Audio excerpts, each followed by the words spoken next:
Isang morning, maganda Paz. at mapagpalang umaga sa ating lahat ngayong umaga nito.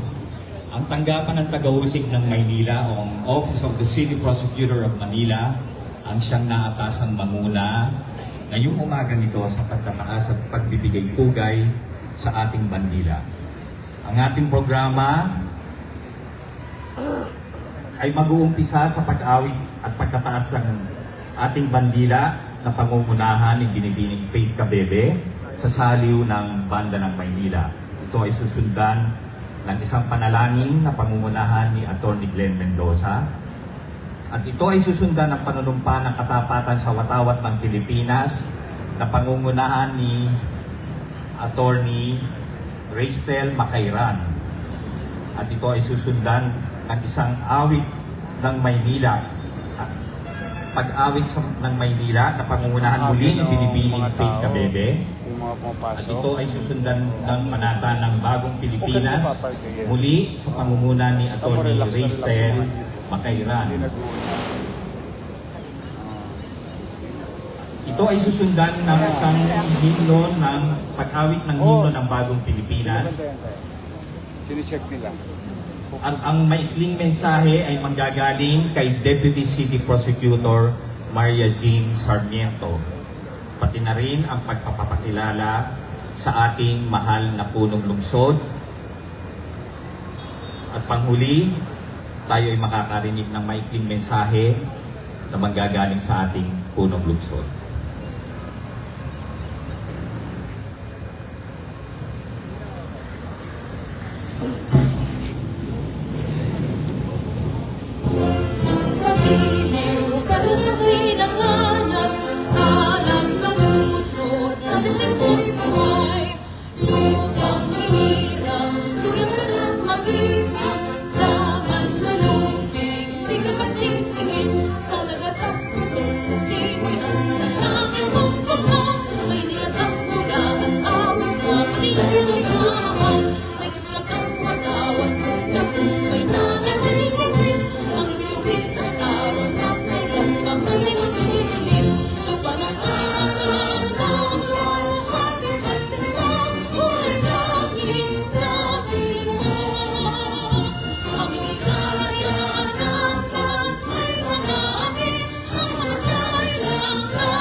Panginoong Diyos, aming Ama, kami nagpapasalamat at kami ay iyong binayaan ng isang linggo para makapaglingkod sa iyo sa pamamagitan ng aming katungkulan, mga trabaho.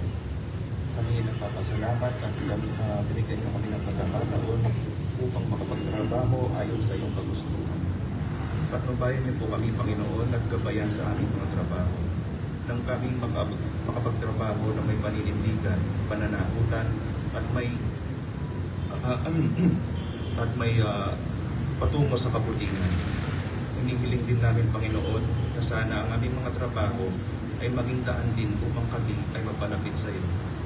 Patnubayan niyo po ang aming tanggapan upang ito ay maging laging instrumento ng katarungan para sa nararapat. Amen.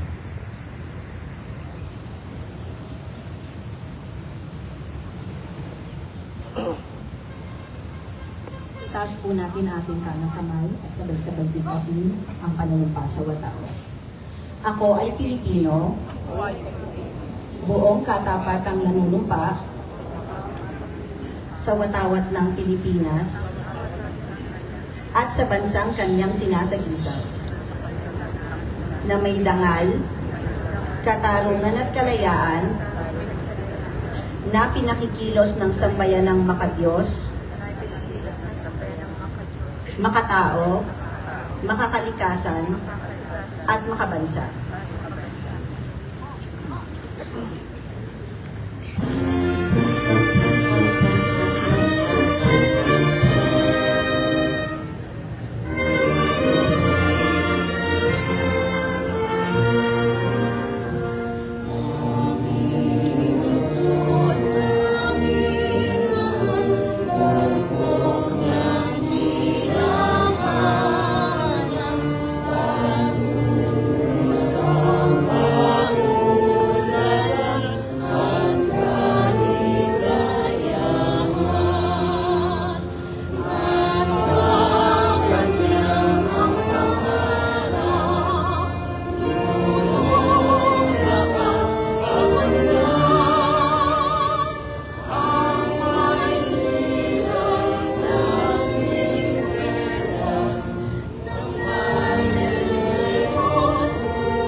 kabanata sa bagong Pilipinas.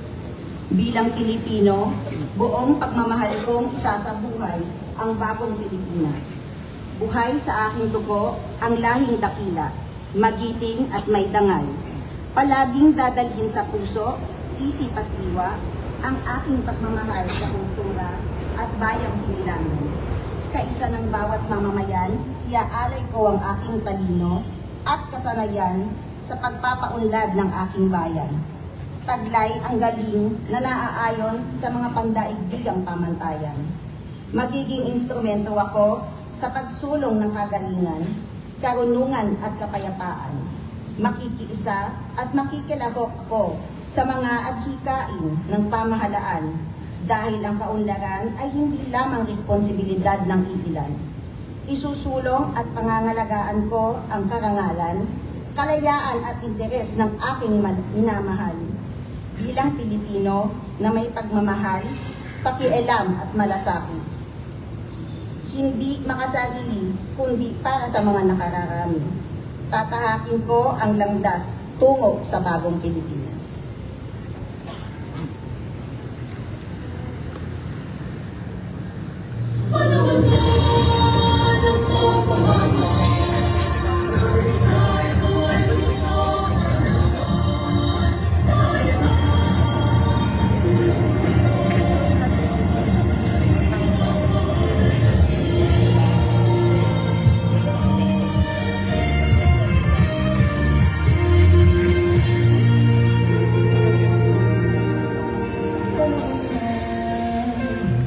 Dahil sa ito ay kinakailangan tayo na tulong-tulong naging ang mahal nating bayan.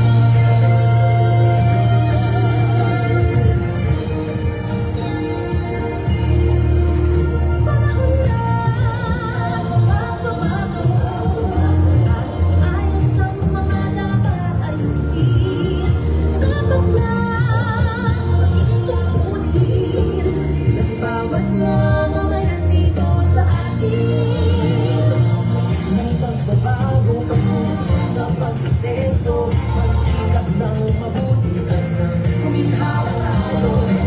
Ang malaki natin sa mundo at ipamalas ang bagong Pilipino at bagong Pilipinas.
Sa ngalan po ng pinuno ng tanggapan ng Taga-Usig, City Prosecutor's Office, binabati ko po kayong lahat ng napakagandang umaga.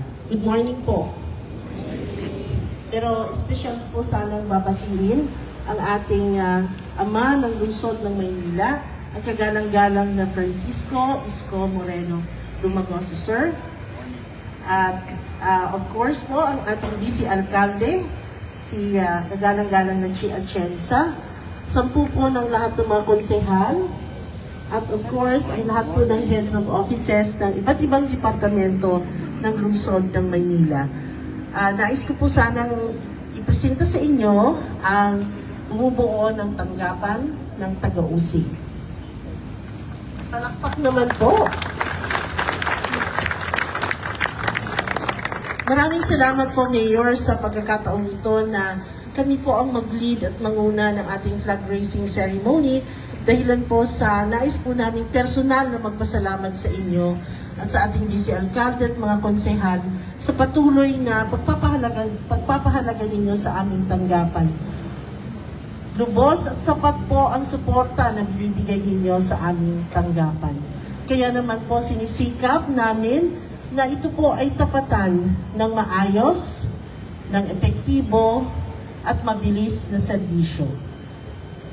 Masaya ko po ibabalita sa inyo, Mayor, na lumabas na po ang performance evaluation ng Department of Justice at ang City Prosecutor's Office of Manila ay binigyan ng outstanding na performance ng Department of Justice. At ito po ay ang 5.0 grade na pinakamataas na binibigay sa isang opisina na nakakapagbigay ng mataas na disposition rate. So, our office was able to resolve 57,354 cases or 100% disposition rate. Sa prosecution success naman po sa court, we have a total of 10,612 convictions or 91.55 prosecution success rate. Kasama po namin dito ang indispensable cooperation ng Manila Police District. Nandito po ba sila? Sa pamumuno ng District Director, Police Brigadier General Arnold T. Abad at ang kanyang command group. Nais din naming batiin ang mga station commanders ng stations 1 to 14. And of course, gusto po namin ibalita sa inyo, Mayor, na we have successfully, together with the Manila Police District at sa suporta din ng local government, we were able to train at least 300 Manila Police officers. Ito po ay consisting of those in the higher level, supervisory positions, investigators, and law and operatives. Ang pagpapatupad po ng case build-up policy, ito po ay bagong policy ng Department of Justice, ay nagpapalakas po ng coordination, communication at collaboration ng Prosecutor's Office at ng Manila Police District. Kaya maraming salamat, Mayor, dahil sa suporta na binibigay ninyo sa ating mga kapulisan, sila po ay nakakapagbigay sa amin, nakakapag-refer ng evidence-based, maayos at in accordance with the human rights policy in the investigation and prosecution of criminal cases. Maraming salamat, Mayor. And of course, gusto ko rin po sanang pasalamatan kayo, Mayor, dahil sa napaka-efficient na empleyado or mga employees po ng ating local government na naitalaga ninyo sa aming opisina.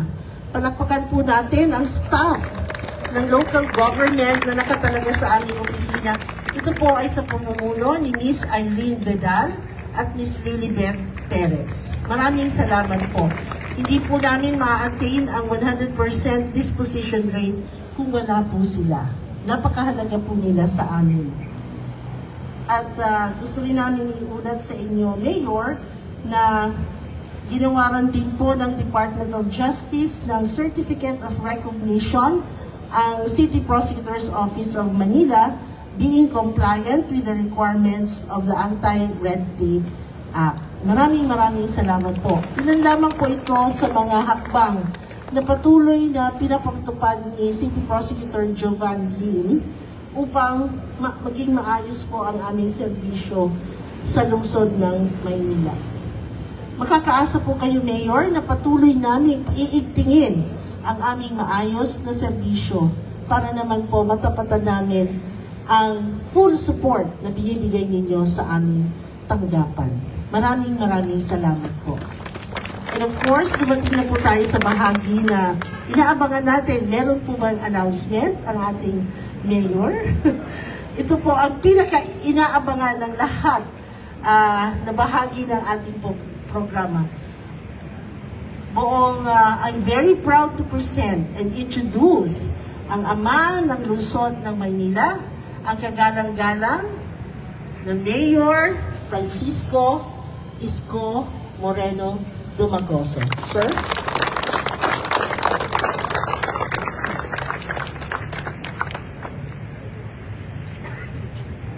Maraming salamat po, ma'am. Palakpakan natin ang ating mga taga-usip. Pumanatag kayo hanggat maaari. Patuloy na kikilalanin ng lungsod ng Maynila at ng Manila Police District ang kakayanan, galing at trabaho ng ating City Prosecutor's Office by sending you all those suspected criminals to be prosecuted properly because we believe in you. Palakpakan po natin 5.0. Araw sa aming bagsak po yun. Kailangan uno eh. Pero pag taga-Lasal kayo ata, 4 ba sa Lasal? Ito, mga Lasalista. Misis ko, taga-Lasal din yun. Nadali ng Tondo High School. So muli, on behalf of the people of Manila, thank you for delivering justice. With 91% prosecution success rate. Ibig sabihin, talagang yung mga talongges sa Maynila, dalawang isip kayo. Una, hindi matutulog ang pamahalaan. Maaring pamisa-misan nakatatakas kayo, maaring pinagtatawanan nyo kami, na natulongges nyo kami, pero maikling Pasko lang yan. Mas mahaba ang kamay ng alagad ng batas. Sabi nga, I think sa English, you cannot escape the long arm of the law. Kung hindi ako nagkakamali, kung tama yung grammar ng inyong lingkod. So, beware. And in fact, sa ating mga prosecutor,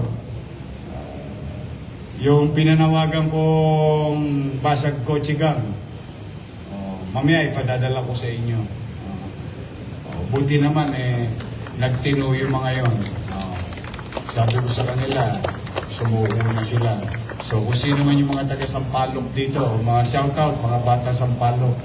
Yung isang about 3 weeks ago, an incident 3 weeks ago. We will share it to you later, and they're going to be sent to prosecutor's office. Ayan.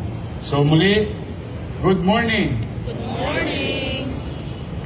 Today, we embark with a new program of your city government of Manila, in line with confronting, cushioning the socio-economic impact of this this Middle East war that affects the oil and created crisis, not only in Manila, not only in the Philippines, but all over the world. At marami nang nahirapan. But your city government, after releasing an stimulant, or what we call economic stimulant 3 weeks ago, releasing things that is due to our people ahead of time. Now, the second phase of our augmentation, or at least in a form of assistance with service, 1,097 heeded the call of yours truly. 1,097 jeeps and drivers will serve the people of Manila and those people who comes in and out of Manila. I'm happy to inform you, sa Manila, libre ang pumasahe ngayon.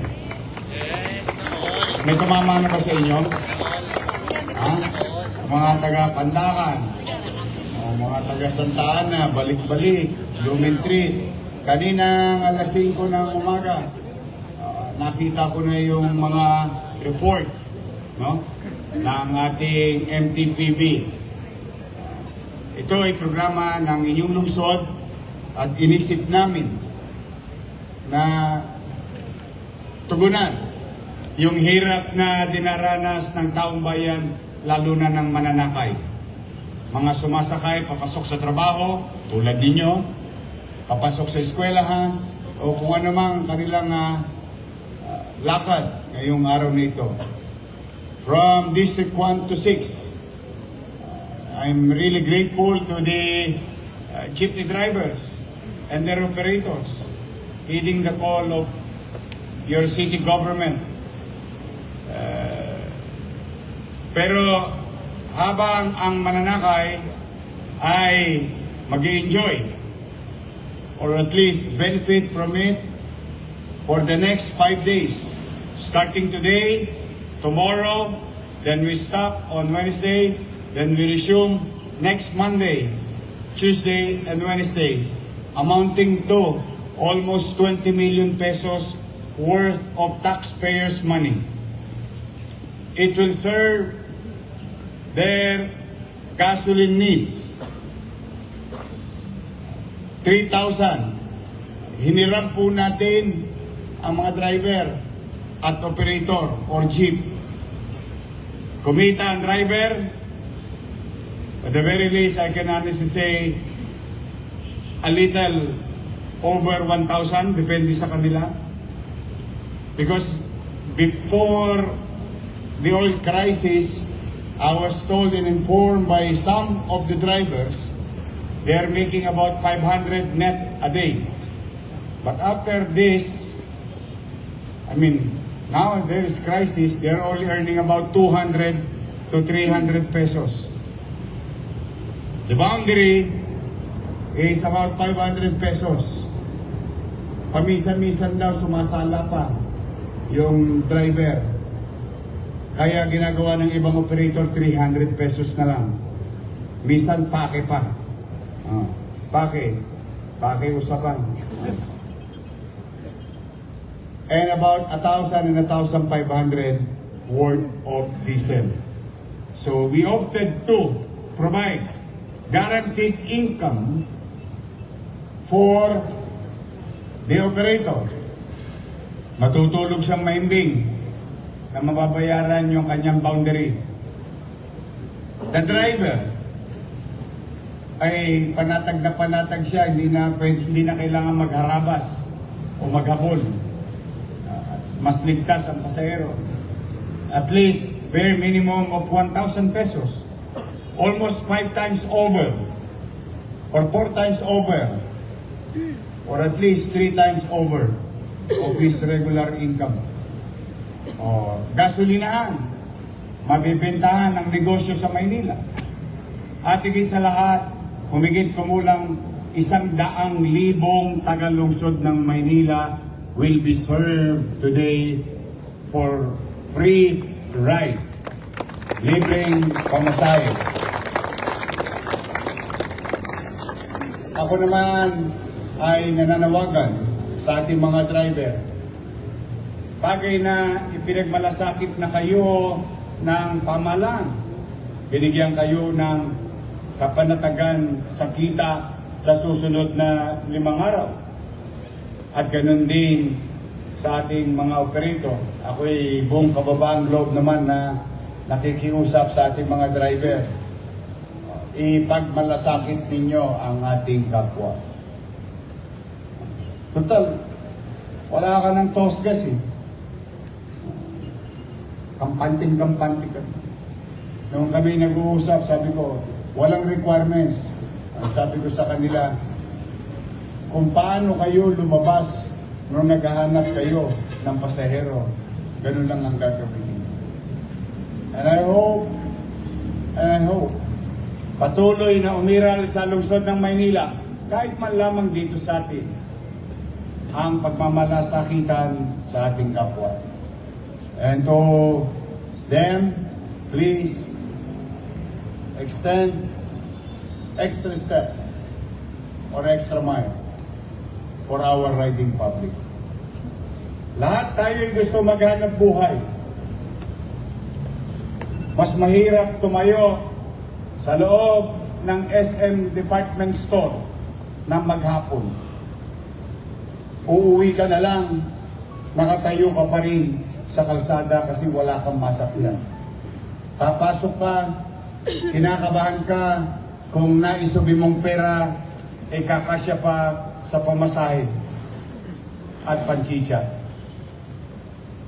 Kaya, sa dami ng kinakarap natin, kanya-kanyang mga pagsubok, bagay na dapat ang umiral sa ating lahat ay pag-uunawaan, pagmamalasakitan, at pagmamahal sa kapwa. With that, we will be stronger because we have to confront this together, not only by the government, whether national or local, but we as people must come together. And I think, comparatively speaking, and if we put it in the right perspective, we are better than the pandemic level. Please, kalalabas tayo. Walang threat sa kalusugan natin. May pagkakataon makapaghanap buhay pa. Bagamat mabigat ang buhay ngayon. Dala ng malapit na pong mag-retire ang peso. Kasi senior citizen na po siya ngayon. What more will happen in the coming days? So brace yourselves. Brace yourselves. We must come together. Kailangan natin. Pero, pumanatag kayo basta hanggat may mapipiga ako sa BIMPO to extend to the general public through your effort and help. I'll do that. And we'll come again with out-of-the-box idea. Dito, 4 na sektor, 3 bulig ang tinamaan. Operator, naibalik natin ang dignidad sa driver sapagkat yung kanyang kikitain ay pinagtrabahuhan niya. Mabibilan ang negosyo at higit sa lahat, on top of the list of that chain is yung mga mananakay na papasok sa eskwelahan, papasok sa kanilang obligasyon o trabaho. So, kaya po, I will do my best in my own little way with a team like yours. I think we'll never go wrong. So, muli kailangan ko ng tulong ninyo para labanan natin at mapagtagumpayan natin itong krisis na ating tinatawag. Like, I have to give credit to our Vice Mayor Chi and the members of the City Council with the authority that I asked last Friday, last Thursday. Naibigay naman nila sa kanilang special session na ginawa. So, hopefully, we can continue this. But today, this morning at 5 a.m., we have served already tens of thousands of people in the city of Manila. Pangalawa, 4 years ago, your city government built something that is unique for a local government-owned, run public hospital, or what you call Bagong Ospital ng Maynila. In that building,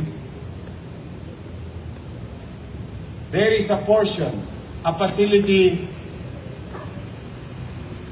unique also across some private, some public national government, but only local government ang nakapagtatag ng cat lab. The cat lab that we build will address a particular life-threatening situation, and it may save lives more than the expenses. It's a very expensive machine, very expensive procedure. Lalong-lalo na sa inyo dito, yung maraming minahal at nagka-problema kayo sa puso. Yung mga makinang yaon ay only God knows the price.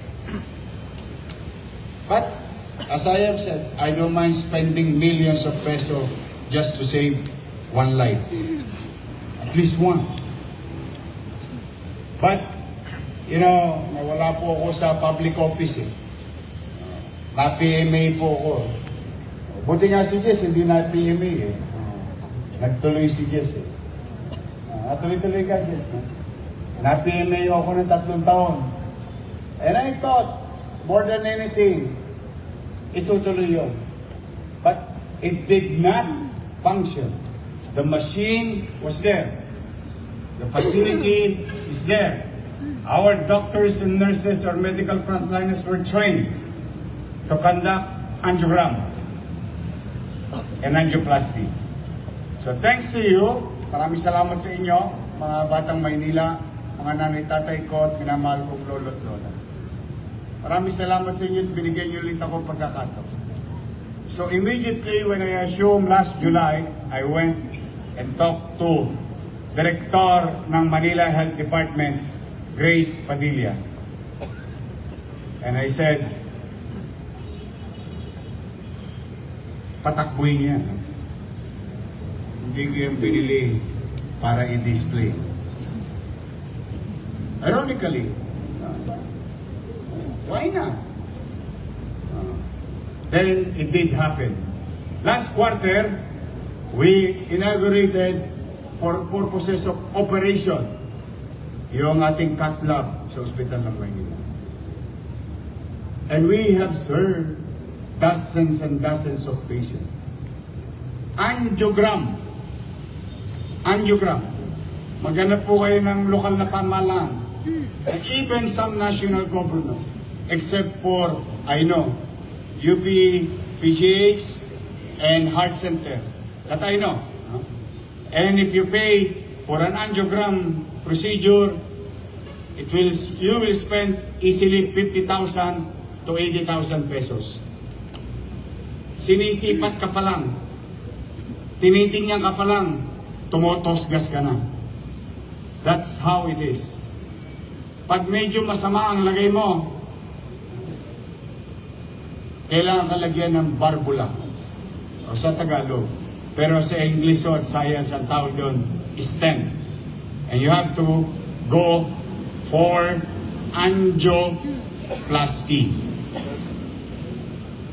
So after being successful through the leadership of Director Grace Padilla and the team of Ospital ng Maynila, we qualify to go to the next level, which is the conduct of operation ng ating angioplasty. And in our own little way, your finance team, last year, during the health board meeting, I have reserved 25 million pesos, reserved, not to be touched, but to address the needs during operation ng isang pasyente. And one of those needs is very particular and very expensive, what you call stent. Ikaw, gusto mo? Marami ako stock. Ayaw mo, Jess? Konti lang minahal mo. Marami, ba't wala ka pa jowa? stent. And angioplasty, I don't know if you know it, but you can Google it later. But maybe some of you knows it because of their parents, friends, classmates, or neighbor. Would cost you easily in a public hospital. Easily will cost you about 700 to 1 million pesos for operation of angioplasty. Sa private hospital, good luck. Hindi ka nga inatake nung inooperahan ka. Pero pagpunta mo sa billing section, doon ka na disgrasya. Kasi nakita mo yung presyo. Million. But, this is the day that the Lord has made. Sabi nga nung aking inaatinan nung araw, pag gusto kong chumicha, charismatic ba? Meron sa Tondo punta ka sa bahay, tapos kata, this is the day that the Lord has made, the Lord. Tapos afternoon na yun. So, upas. But I remember that song. And I do believe, and I wanted to share to each and every one of you, that really, in Manila, this is the day that the Lord has made. Because a few days ago, through the leadership of our interventional cardiologist, Dr. Wilfred D., Dr. Camilo Aquino, Dr. Christian Bagawisan, Dr. Sherlyn Villacorte, Dr. Brian Belbis, Dr. Zane Nelson, Dr. Balgua, and our nurses, Nurse Robert Araneta, Veronica Imbag, Joanna Suset Rivera, Grisel Nicolas, Ricky Matic, Radiologic Technologies, Dr. Panalondong and Dr. Tabobo, Application Specialist, Mr. Lamtab Paikeo from Thailand, Planning and Administration and Resident Dr. Marlo Esguerra, Dr. Bernardine Baradi, Attorney Malaya Capulong, Dr. Arvin Ramirez, and Dr. Rose Siniel Adornado. Kamagana kaya ito ni Adornado? Ano ba si Adornado? Crispa, Toyota? Crispa. Kami na sinuna, Crispa.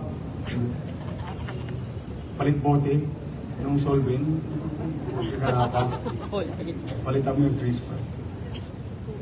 To those I have mentioned, those doctors, nurses, and medical conducted our first, but not only first, successful operation of John Doe.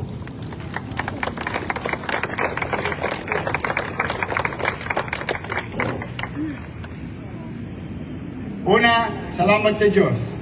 Buhay. Successful. Natubuhan.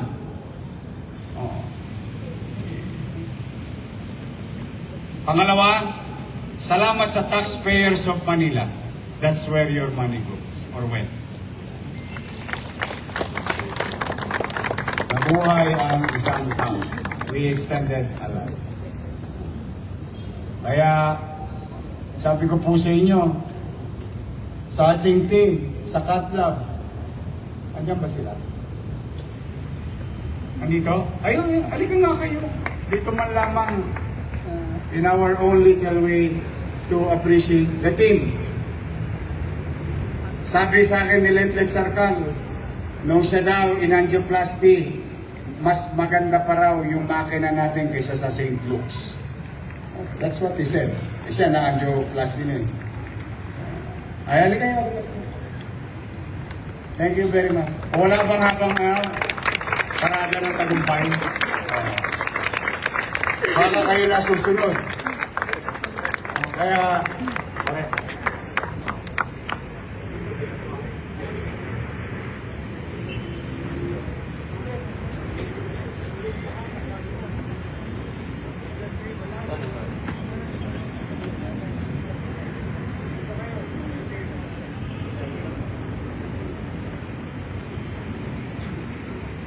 Ayan, palakpakan natin.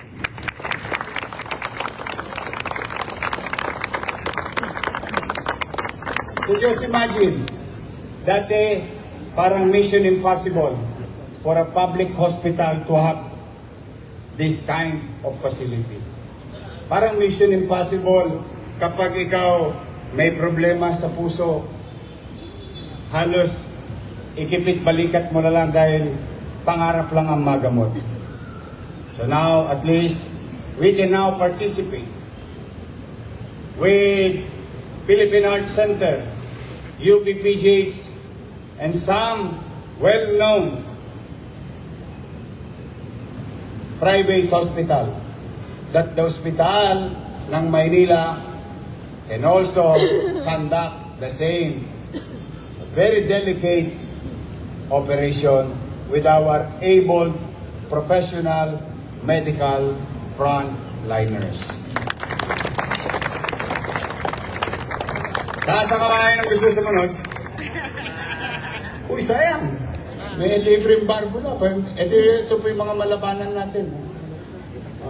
Nagalinis ang tubo. But that's why I wanted to share it to you kasi minsan na-emergency kayo. At least now, the back of your mind. Angiogram, 50 to 80,000. Sa Maynila, TY. Angioplasty, that will cost you millions. You will never pay a single cent in our operation in angioplasty.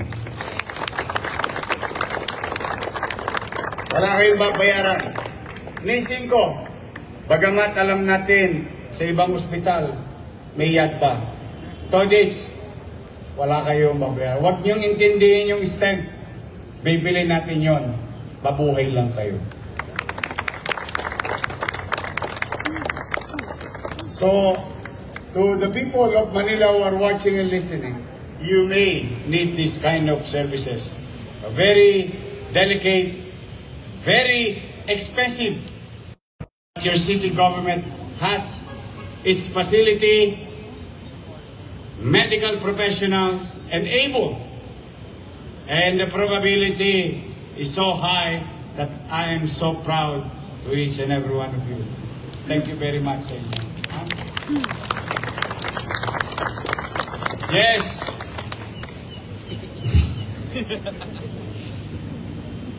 I love you. Oh, tama na. Yan na muna good news. Hopefully, bagay ako'y naniniwala naman na laging may awa ang Diyos. Nag-survive nga tayo ng COVID eh. Ano yung joke ng mga tao? Ang mahal daw ng gasolina.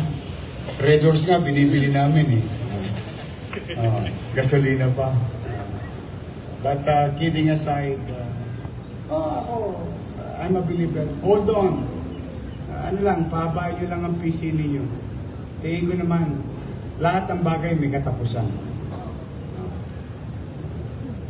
Lalo na itong crisis na ito. Makakaraos tayo! Do you believe in that? Yes! O sabay-sabay, makakaraos tayo! Yes! Sabay-sabay natin sabihin, makakaraos kami! Makakaraos kami! Crisis lang yan! Crisis lang yan! Yeah. Oh, now you're smiling. When you smile, you show your teeth to me, I'm inspired. I will do my best. Rest assured, in my own little way, with the help of the team. So for the meantime, we have a few hours, a few days to be of service to the people this week. And be the best that you can be. Excel from your field of undertakings. On your task, I need you.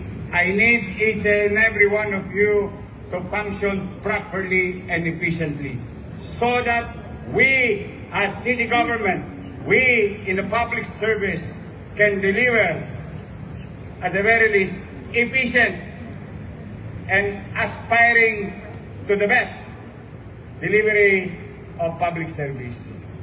But panahon na rin ng pagninilay-nilay mga kasalanan ninyo. Ingin nyo ng tawada. Ay magnilay-nilay tayo. At dalangin ko ngayong linggo, kayo ay ligtas at malusog. Yun ang muna, isasama ko sa aking dasal sa bawat isa sa inyo. Magandang umaga at pagpalain nawa kayo ng buong may kapal. Manila! God first, thank you.